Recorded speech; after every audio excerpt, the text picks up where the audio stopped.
Yo, what's going on YouTube? Welcome back to another one of my Cube World tutorials.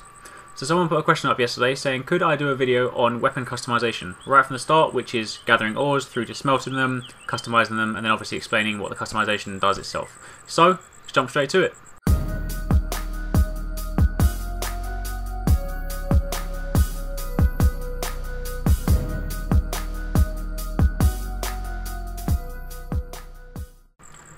Okay, so the very first thing you need to do, when you want to customize your weapons, you need various different material cubes. Now you can have wood, iron, silver and gold, and they are used for different types of weapons. But before I actually get into the details of those, you have to actually go and gather the materials themselves. So when you're out and about, typically you will find these materials in ore deposits in caves. So if you look at your map, if you look at anything that looks like a mountain, then typically there'll be a kind of a cave hidden among there. You kind of want to look around for sort of dark areas. So, you know, if you looked at sort of down here or something like that, but if we look over there, that looks like a cave to me. So if you go over and have a little explore, then what you're looking for are basically sort of big rock-like things that are deposits. So for example, this one up here, this is an iron deposit. Now as I said, there are different ones. Oh, there we go, that's lucky.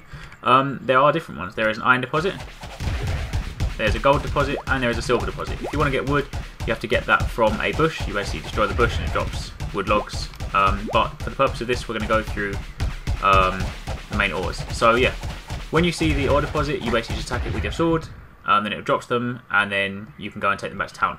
You do occasionally get material cubes from dungeon bosses, but for the purpose of this, if you want to actually go and farm it, then you want to go and look for caves and things like that. So now that you've got your ore, what you want to do is make your way back to your town, and then you want to go to the blacksmith. So let's jump over there right now.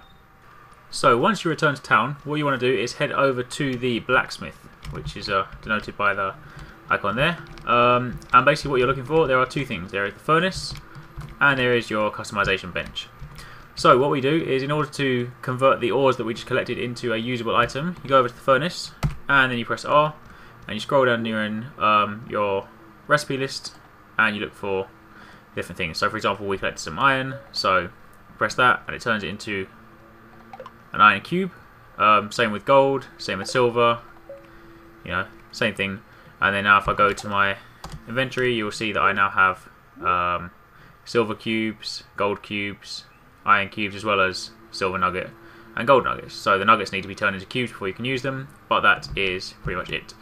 Now one other thing we need to bear in mind before we get started on the customization side of things is the cube type. You can only use the same type of cube or the same type of material on the same type of weapon. So for example, I can only use an iron cube to customize an iron weapon, a gold cube for a gold weapon, silver for silver, wood for wood. You know, you get the idea. So I cannot use gold cubes on an iron weapon, for example, or I can't use, you know, wood cubes on a silver weapon. So bear that in mind when you're trying to work out whether or not you've got enough materials to customize your weapon. The only other type of cube are spirit cubes. Now there are 4 different types. There's a fire spirit, which basically does additional fire damage. There is a wind spirit, which increases the attack and movement speed of the player. There's the ice spirit, which slows attack and movement speed of the target, and there is unholy spirit, which basically deals damage to the target and heals the player.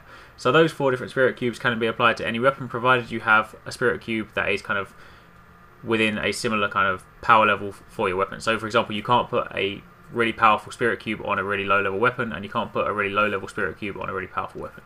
But anyway, let's get to the actual customization side of things. So if you go over to the bench here and you press R, you will see an empty tab to the side. Now if you press right click on your weapon, you'll see that you can import it into here, so you can switch between them if you want. Then if you use the middle mouse button, you can basically spin your weapon around so you can get a better view. Now this one here I've already customized slightly, so you can see I kind of added some spikes on the side. But let's go over to this one and just sort of do something fancy. I've only got a couple of cubes here. Basically what you do is you left click on the item at the top, and then you can position it anywhere, so you can kind of see in 3D where it would be.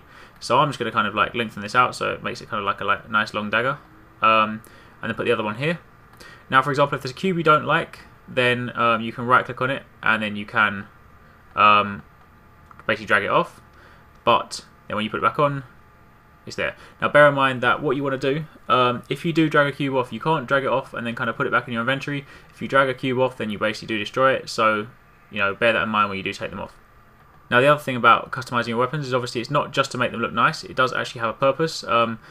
If you look to the side, I'll just kind of replay the block addition that I just did, and if you actually pay attention to HP, you'll see that the value did go up slightly. So you know, different kind of materials do different things. Sometimes they improve kind of like, you know, damage or critical things like that. But iron, for example, iron on this iron weapon will improve the HP. So still helps me out in that respect. So you want to pay attention to the stats on the side when kind of adding them to kind of see what they do. But that is pretty much it. Now, obviously, the items, the kind of cubes up here are the ones that are applicable. So if I had a similar level spirit cube, then that would also appear here. So I can click on that and put that anywhere, and that would be depicted by a different color. Typically, wind cubes are blue, fire cubes are red. And then it gives a kind of a different look to your weapon, and it would obviously also put on kind of fire damage or wind damage or whatever the applicable element is.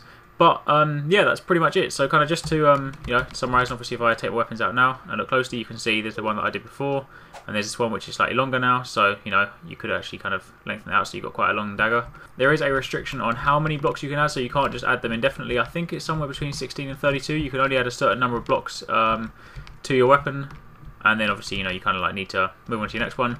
But that is pretty much it. So yeah, just to recap, all you want to do is you need to go out and go to caves to mine your ores, come back to your blacksmith and you smelt them at the furnace, then you go to the customization table and you apply the blocks to your weapon, and make sure that you only apply the same type of material to the same type of weapon, and then obviously pay attention to the stats tab on the side to see what it is doing. So hopefully that answered your question, and hopefully you found this helpful. If you do have any other questions regarding customization or anything at all, then drop a comment down below and I will do my best to answer it. But otherwise, as always, don't forget to like and share this video. It does really help me out, and obviously don't forget to subscribe. Also, don't forget to check out the Facebook page, the Twitter page and the Arekkz Gaming website for all your gaming news throughout the week. But otherwise, thanks for watching, take it easy, catch you next time, peace out.